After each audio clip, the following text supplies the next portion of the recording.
안녕하세요. 영감경제입니다. 최근 글로벌 금융시장의 모든 눈과 귀가 한 곳으로 쏠렸습니다. 바로 구글의 실적 발표였죠. 현재 전 세계를 뒤흔들고 있는 AI 산업이 과연 진짜 돈이 되는지 아니면 거대한 신기루에 불과한지 가늠할 수 있는 가장 중요한 기점이었기 때문입니다. 뚜껑을 열어보니 수치 자체는 엄청났습니다. 구글의 주당 순이익은 9.11달러로 시장 예상치를 무려 3배나 뛰어넘었죠. 그런데 이상한 일이 벌어집니다. 이 엄청난 실적 발표 직후 구글의 주가는 오히려 소폭 하락하는 모습을 보였습니다. 시장은 바보가 아니었습니다. 화려한 숫자에 가려진 착시 효과를 꿰뚫어 본 것이죠. 주당 순이익이 3배나 뛴 것은 구글이 영업을 잘해서가 아니었습니다. 스페이스X를 비롯한 투자 지분의 평가이익이 980억 달러나 반영된 결과였죠. 이런 일회성 장부상 이익을 모두 걷어내고 본업의 성적만 따져보면 실제 주당 순이익은 2.85달러로 시장의 기대치에 겨우 턱걸이하는 수준이었습니다. 화려한 겉모습 뒤에 숨겨진 구글의 진짜 민낯, 시장은 바로 그 지점에서 불안감을 느끼기 시작했습니다.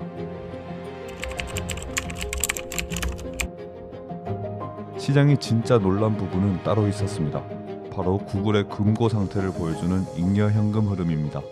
역사적으로 구글은 빚 없이 자기가 벌어들인 돈만으로도 충분히 성장하는 현금 부자 기업의 대명사였습니다. 그런데 이번 분기 구글의 잉여 현금 흐름이 사상 처음으로 마이너스 60억 달러 수준으로 적자 전환했습니다. 번 돈보다 쓴 돈이 더 많았다는 뜻입니다. 도대체 그 많은 돈을 어디에 썼을까요? 정답은 AI 연산 인프라, 즉 자본 지출이었습니다. 이번 분기 구글의 자본 지출은 449억 2천만 달러로 작년 같은 기간보다 정확히 2배 폭증했습니다. 과거 빅테크들이 부채 없이 안전하게 성장하던 시대는 끝났습니다.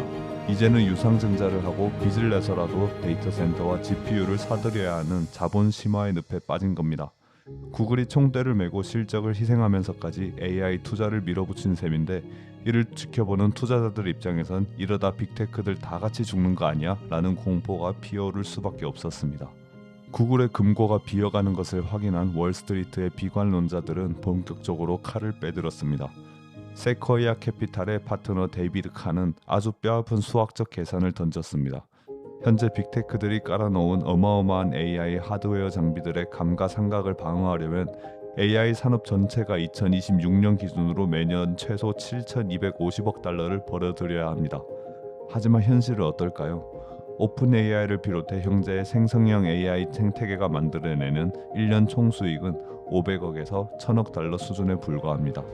투자한 돈을 회수하려면 매출이 지금보다 10배 이상 폭증해야 한다는 뜻입니다. 학계의 비판도 매섭습니다.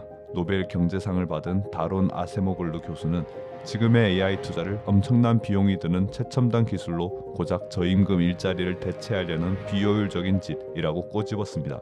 향후 10년간 AI가 미국 GDP 성장에 기여하는 바가 최대 1.6%에 불과할 거란 우울한 전망도 내놨죠. 인프라 비용은 눈덩이처럼 불어나는데 돈을 벌어온 비즈니스 모델은 보이지 않는다. 이것이 바로 현재 시장을 짓누르는 AI 버블론의 핵심 팩트입니다. 그렇다면 AI는 정말 빅테크들의 포모가 만들어낸 폰지 사기일까요? 구글은 이 질문에 대해 아주 명확한 숫자 하나로 반격했습니다. 바로 구글 클라우드 실적입니다.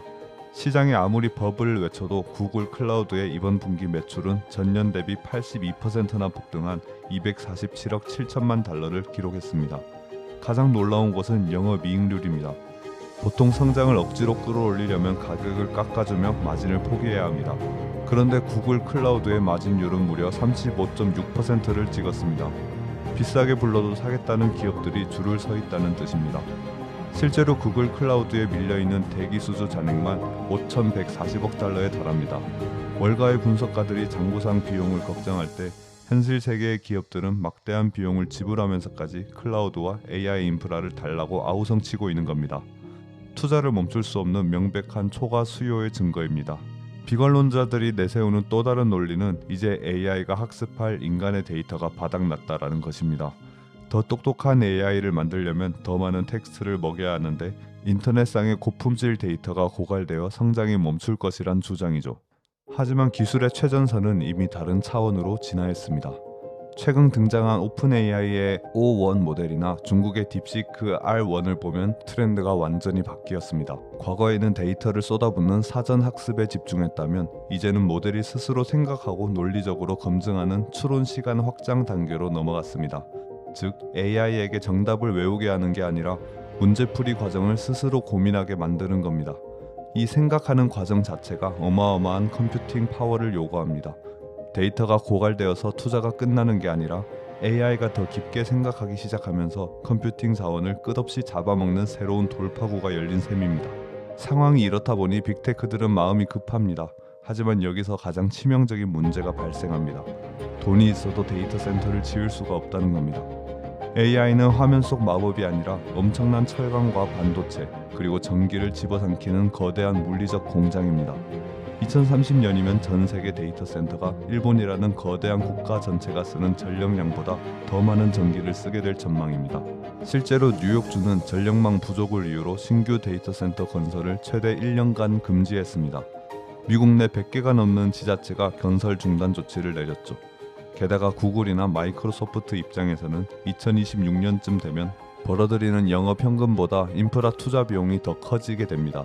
빚을 내서 짓고 싶어도 부지와 전력이 없고 막대한 부채를 자신들의 깨끗한 재무제표에 올리는 것도 부담스럽습니다. 즉 수요는 터져나가는데 공급이 물리적, 재무적 한계에 꽉 막혀버린 완벽한 병목 상태가 된 것입니다. 그렇다면 빅테크가 소화하지 못한 이 막대한 AI 수요는 어디로 갈까요? 구글은 이번 실적 발표에서 아주 중요한 힌트를 던졌습니다. 내부 용량이 부족해 3분기부터는 제3자 외부 인프라를 활용하겠다고 밝힌 겁니다. 이 외부 인프라가 바로 코어위브 같은 네오클라우드 기업들입니다. 자신의 재무제표에 빚을 올리기 싫은 빅테크들은 외부 자본으로 지어진 네오클라우드에게 수요를 넘기고 장기 임대 계약만 맺습니다. 마이크로소프트와 메타 두 기업이 네오클라우드와 맺은 계약만 벌써 1220억 달러가 넘습니다.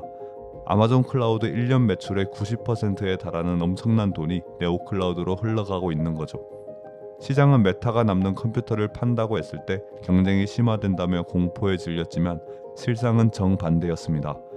빅테크조차 감당하지 못한 수요가 인프라 하위 레이어로 쏟아져 내리는 거대한 낙수 효과가 이미 구조적으로 자리 잡은 것입니다. 1990년대 후반 닷컴 버블 당시 사람들은 미친 듯이 깔리는 광 케이블을 보며 거대한 자본의 낭비라고 비웃었습니다. 하지만 그 인프라가 없었다면 지금의 스마트폰도 유튜브도 클라우드 경제도 없었을 겁니다. 거대한 기술 혁명에는 늘 인프라를 까는 시기와 그것이 돈이 되는 시기 사이에 시차가 존재합니다. 지금은 AI 버블이 터지는 시기가 아닙니다. 막대한 자본과 인프라가 실물 경제에 깊숙이 뿌리내리는 소화기입니다. 이미 클라르나 같은 기업들은 AI를 통해 700명의 직원을 대체하며 수백억 원의 비용을 절감하는 압도적인 투자 수익률을 증명하고 있습니다. 단기적으로는 비용이 매출을 짓누르는 고통의 시간이겠지만 전문가들은 지출보다 매출 성장이 커지는 골든 크로스의 시점을 2027년 중반으로 보고 있습니다.